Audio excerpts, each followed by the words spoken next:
tous. Nous allons voir dans cette vidéo le dialogue dans le récit et plus particulièrement le style direct.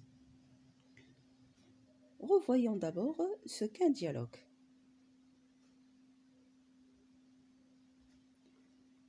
Le dialogue est un échange de paroles entre deux ou plusieurs personnes. Dans le dialogue,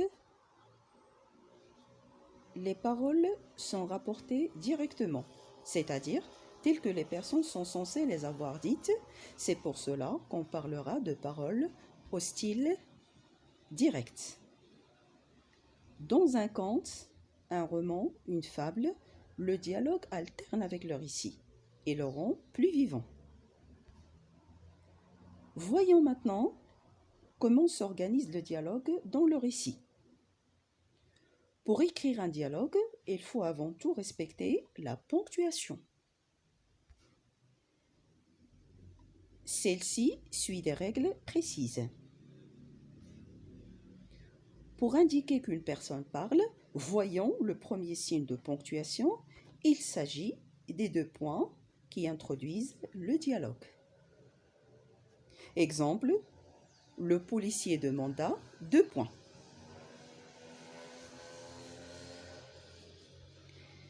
Vient ensuite les guillemets qui ouvrent et ferment le dialogue. Exemple, le policier demanda 2 points. J'ouvre les guillemets. Avez-vous besoin d'aide? Je ferme les guillemets si le dialogue s'arrête là.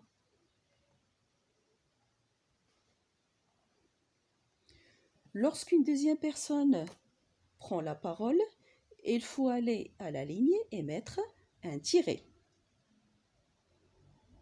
Bien sûr, on met ce tiret avant la prise de parole. Le policier demanda « Avez-vous besoin de points ?» J'ouvre les guillemets. « Avez-vous besoin d'aide ?» Il y a un passage à la ligne puisqu'une deuxième personne intervient. Un tiret et ensuite la personne dit « Nous sommes perdus ».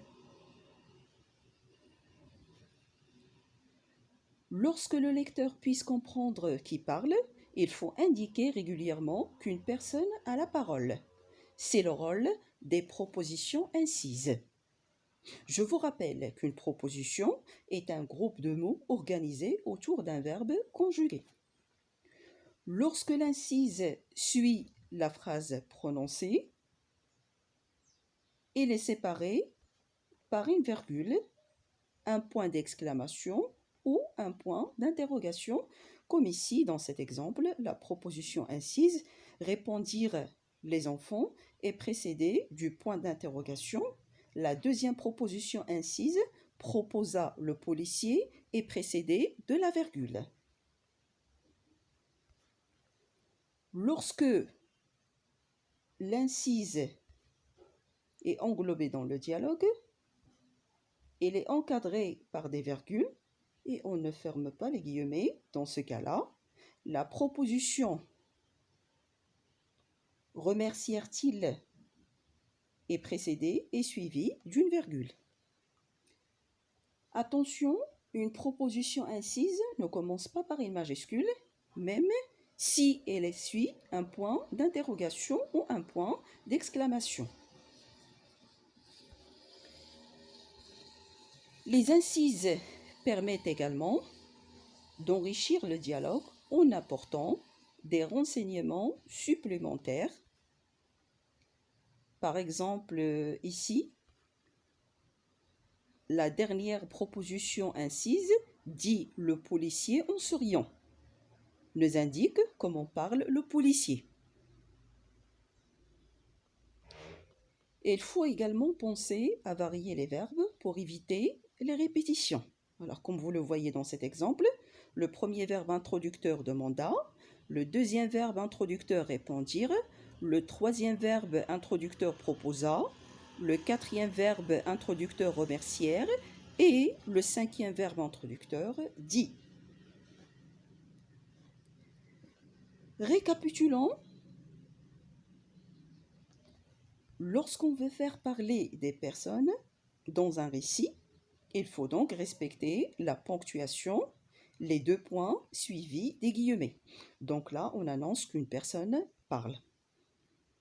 Lorsqu'une deuxième personne lui répond, il y a un passage à la ligne et les paroles sont précédées d'un tiret.